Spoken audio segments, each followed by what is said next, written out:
Hey, this is W5HRO. I just wanted to give you a real quick video here of some recordings I made over the weekend and today when I came home from work. It's going to be a really short video here, but this is what I've been picking up, and I've worked stations on here too myself. And 10 meter AM's alive, believe it or not. It's coming back, so there's people starting to get on.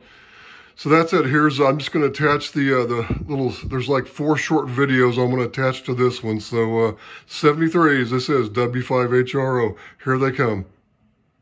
7 Lima, November. We're off on the side of my beam here. Nice to hear you out there, Howard. The call here is Kilowatt 5 Romeo Whiskey Delta K5 RWD in San Antonio. My name's Darwin, like in Darwin, Australia. Roger. Yeah, I think you said a BMW radio. I'm having a really hard time hearing you. There's a lot of QSB on your signal, QSL. Well, not real strong here, but I imagine I'm not very strong there either, because it's that time of the day. Back over to you. Hope you're able to copy still W84NJY, K7IKX.